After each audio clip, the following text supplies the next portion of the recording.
कहानी का शीर्षक है माँ।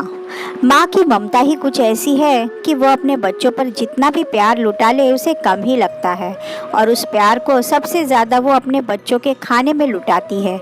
ऐसी ही सुधा भी अपनी बेटी आराध्या को स्कूल लंच बॉक्स में अपनी ओर से प्यार से उसकी मनपसंद डिशेस बनाकर उसमें कुछ ज़्यादा ही देती थी, क्योंकि यही वो प्रयास होते हैं जिससे बच्चे सही तरह से शारीरिक रूप से बढ़ते हैं। पर वह बीते कुछ दिनों से लगातार नोटिस कर रही थी कि लंच बॉक्स में अधिक खाना देने के बाद भी आराध्या स्कूल से आते ही खाने के लिए ऐसे मांगती थी जैसे कि वह सुबह से भूखे पेट हो। अब बच्चा सामने से माँ से मांग कर खाए तो इससे ज़्यादा संतुष्टि किसी माँ को नहीं मिल सकती। सुधा भी आराध्या को अधिक खाना परोसने पर खुश होती थी। एक दिन स्कूल से लौटने पर आराध्या के साथ उसकी हम उम्र एक लड़की उसके साथ घर आई। देखकर सुधा ने पूछा, ये कौन है आरू? आराध्या बोली, मम्मी ये सानवी है, मेरी बेस्ट फ्रेंड। काफ़ी दिनों से हमारे घर को देखना चाहती थी, सो आज मैं इसे अपने साथ ले आई। कहकर आराध्या बाथरूम में कपड़े बदलने के लिए चली गई तो सानवी सुधा की ओर मुस्कुराकर देख रही थी और वो पास आकर सुधा के हाथों को चूमते हुए बोली, आंटी आप खाना बहुत अच्छा बनाती है। सानवी की बात सुनकर पहले वो सुधा मुस्कुराई, मगर अगले ही पल उसका माथा ठनका।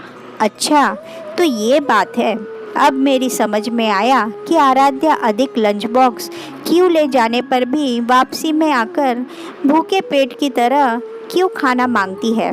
सुधा गुस्से में झुंझला उठी और तुरंत अंदर कमरे में जा पहुंची, जहां आराध्या अपनी स्कूल ड्रेस समेट कर रख रही थी। सुधा उस पर बरस पड़ी, ये सब क्या है आराध्या? मैं रोज़ सुबह जल्दी उठकर इतनी मेहनत करके तुम्हारे लिए अपने हाथ से नाश्ता बनाकर तुम्हें देती हूँ और तुम इसे सानवी को खिला देती हो। तुम्हें पता भी है कितनी मेहनत लगती है।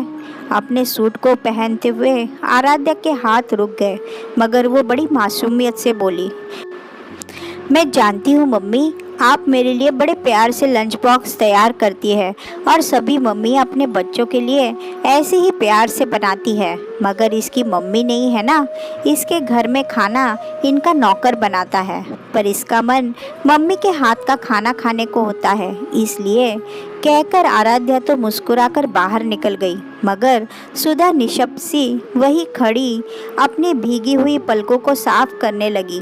उसे ऐसा महसूस हो रहा था जैसे उसकी आंखें ही नहीं बल्कि अंदर कहीं भी कुछ भीग उठा है। उस समय उसे ऐसा लग रहा था कि वो माँ तो बहुत पहले बन चुकी थी, पर मातृत्व का सच्चा सुख उसे आज मिला है। वह स्वयं को संभालते हुए बाहर आई और दोनों बेटियों को प्यार से खाना खिलाने लगी और ममतामयी हाथों से सानवी के गालों को सहलाते हुए बोली, बेटा तुम्हें मेरे हाथों का खाना पसंद है ना? कल से तुम्हारी ये माँ अपनी दोनों बेटियों के लिए 2 लंच बॉक्स तैयार करके भेजेगी। और हाँ, जब भी मन करे यहाँ चली आया करो, ये घर मेरी इस प्यारी बेटी का भी है। अचानक सानवी खाना छोड़कर उठी और सुधा के सीने से लग गई। सुधा ने सानवी के साथ साथ आराध्या को भी अपनी बाहों में समेट लिया।